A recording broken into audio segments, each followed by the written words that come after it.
Muy buenas tardes a todos. Nosotros somos Alejandro Giel, Nicolás Gutiérrez, Sofía Josaison, Vicente Córdoba y Atsuko Galás.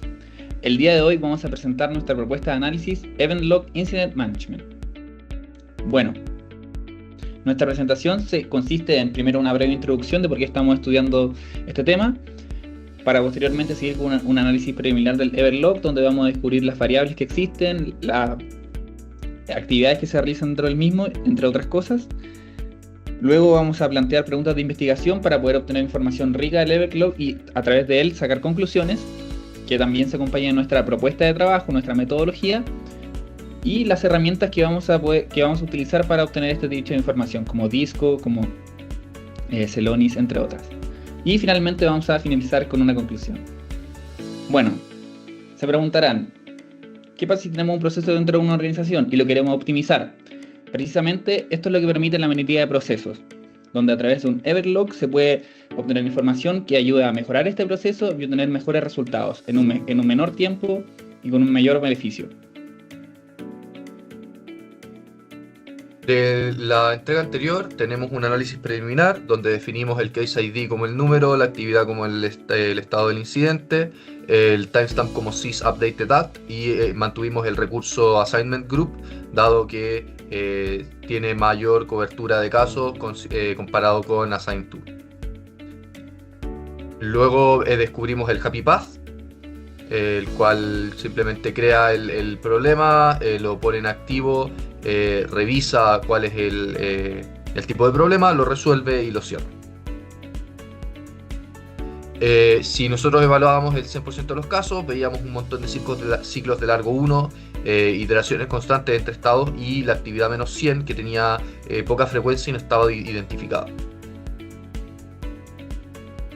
Además, descubrimos demoras considerables en el proceso de casos que se volvían a abrir cuando se pasaba de awaiting problem a awaiting evidence o a otros estados similares, y el caso -100 que tenía una demora considerable desde el estado new. Además de muchos procesos que se partían en un lugar incorrecto. Filtramos los casos para que todos comiencen en la actividad new y finalicen en la actividad closed, y descartamos todos los casos que contienen la actividad -100. Súper. Entonces, ahora respecto al análisis que hicimos anteriormente y enfocado también en la entrega P2, nosotros nos planteamos 5 preguntas de investigación que son las siguientes. 1. ¿En qué medida el tiempo transcurrido en los estados awaiting contribuye a una evaluación total del proceso? Como antecedente, visualizamos que awaiting tenía una constante repetición y también la mayoría de los casos dura entre 7 a 30 días. Entonces, un estado awaiting puede dar una sensación, digamos, como falsa de los SLA, ya que presentan muy probablemente una detención. Por lo mismo, como métrica relevante para cuantificar esto, vamos a crear una métrica que se llama Waiting Time Rate, que vamos a calcular el tiempo de los estados awaiting dividido por la duración total del caso en términos de días. La idea es que aquí vamos a crear una matriz de los casos, pero eso lo voy a detallar un poco más en la propuesta. Y como contribución vamos a identificar si en este caso los awaiting son más que nada tiempos demorosos en los clientes o proveedores o de awaitings internos. La idea es poder identificar qué tipo de awaiting están generando cuellos de botella. En la segunda pregunta planteamos de que si existe una correlación positiva entre el número de reasignaciones, el incumplimiento del SLA y cuáles son los grupos de soporte donde mayor flujo se concentran en estos tipos de casos. Como antecedente sabemos que tenemos el comportamiento spaghetti del flujo cuando ponemos toda la actividad y todos los casos, y puede que haya un grupo de soporte que esté generando más demora, o en este caso hayan grupos como pasamanos. Para esto, en las métricas relevantes vamos a crear 2 métricas, que es la tasa de desviación SLA y la tasa de involucramiento de los grupos de soporte. ¿Qué se espera con esto? Es confirmar si efectivamente la reasignación influye en no cumplir el SLA y también en detectar grupos que sean pasamanos o aquellos grupos de recursos que sean como cuellos de botella. Como pregunta 3, ¿cómo afecta el uso de la base de conocimientos a la duración mediana del caso comparado con los incidentes, en este caso de una misma categoría, de aquellos que no lo utilizan? Como antecedente sabemos que dentro de este event log se contabiliza si se utilizó la base de conocimientos o no. Y la idea es cruzar si efectivamente la base de conocimientos reduce el tiempo de demora del caso. Para esto vamos a observar la duración mediana del proceso, segmentado por el uso de la base de conocimientos en una categoría en específico, la cual también voy a hablar más en detalle en la propuesta. Y como contribución, aquellos casos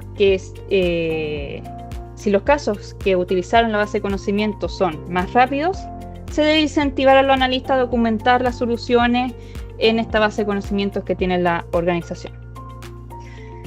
Respecto a la pregunta 4 de ¿existirá una relación entre el recurso específico y ciertas categorías de cierre que presenten una tasa de reapertura anual? En este caso, planteamos la hipótesis de que tal vez algunos analistas podrían estar forzando cierres de incidentes mediante ciertas categorías de resolución para cumplir el SLA. Para esto vamos a crear dos métricas, que es el cálculo de tasa de error por recurso y análisis de desempeño por recurso. Como contribución es identificar patrones de cierre falso. La idea es que distinguir si hay alguna categoría de cierre común que utilicen estos recursos para cerrar luego los casos. Y por último, la pregunta 5 de ¿varía la duración del caso entre distintos recursos para una misma categoría de incidente y qué impacto tiene esta especialización en la reducción de la solicitud de información? Aquí, como antecedente, tenemos de que generalmente se manejan grupos o recursos específicos para ciertas categorías o problemas de los casos. Y se sospecha de que tal vez hay recursos que tienen un mayor desempeño en ciertas categorías y puede que otros se demoren más en la misma categoría. Por lo mismo, vamos a ver, en este caso como métrica, la relación entre la categoría del incidente, el recurso asignado y el tiempo medio del proceso. Y como contribución, permitirá implementar un ruteo de los casos en base a recursos especializados. La idea es ver estos grupos que resuelven los casos más rápido y eso, digamos, mapearlos en una matriz de ruteo mucho más específico. Y en vez de que sean asignaciones al azar. Ahora bien, como propuesta, en base a la pregunta 1, como mencionaba anteriormente, vamos a crear como una matriz en donde vamos a agrupar por case ID y vamos a contabilizar por cada tipo de awaiting de evento los días que se demora en ese caso. Para esto vamos a utilizar la herramienta PM4Py y luego de que tengamos esta matriz calculada, vamos a proceder a realizar los gráficos y estimar los tiempos para evidenciarlos. En la segunda pregunta, como son dos métricas, también vamos a hacer un trabajo similar en donde vamos a utilizar la herramienta PM4Py para crear esta matriz en donde vamos a agrupar por cantidad de reasignaciones. En este caso, aquellos casos que tengan reasignaciones de 0 al 2, de 0 a 3 y así. Y la tasa de incumplimiento SLA va a ser la división entre aquellos que no cumplen SLA versus el total y eso va a dar un porcentaje.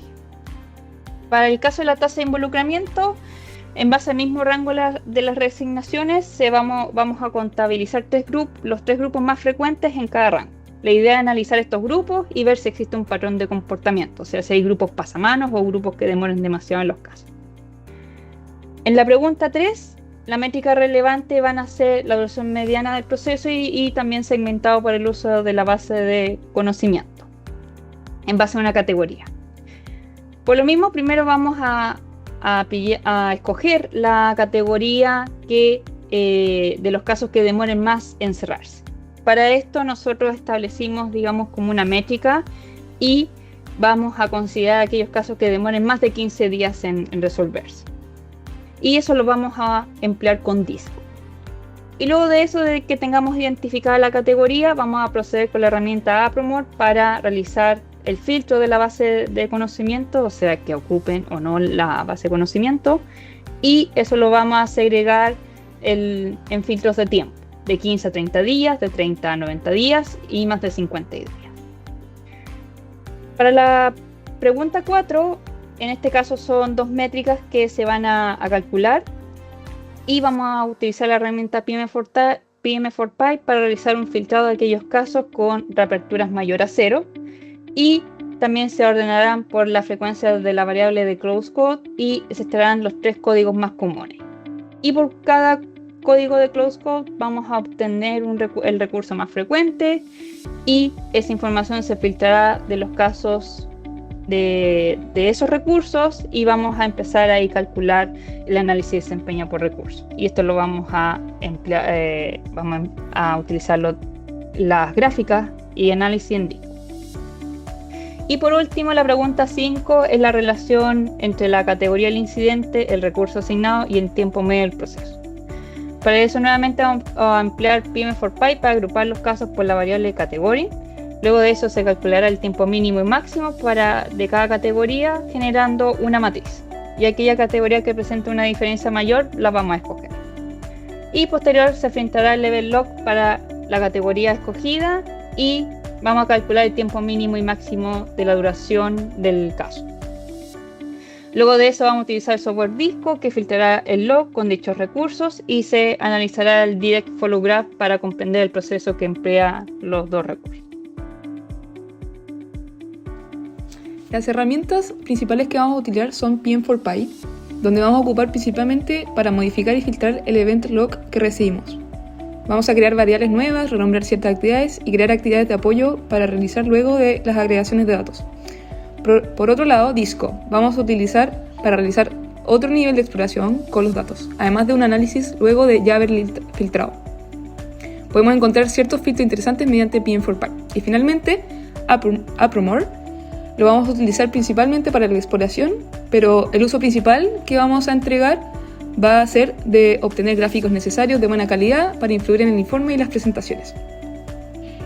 Entonces, a modo de resumen, nos enfocaremos en 4 pilares fundamentales. La perspectiva temporal, no solo veremos cuánto dura el proceso, sino también cuánto cuesta en tiempo en estados de awaiting y cómo varía el desempeño según la categoría.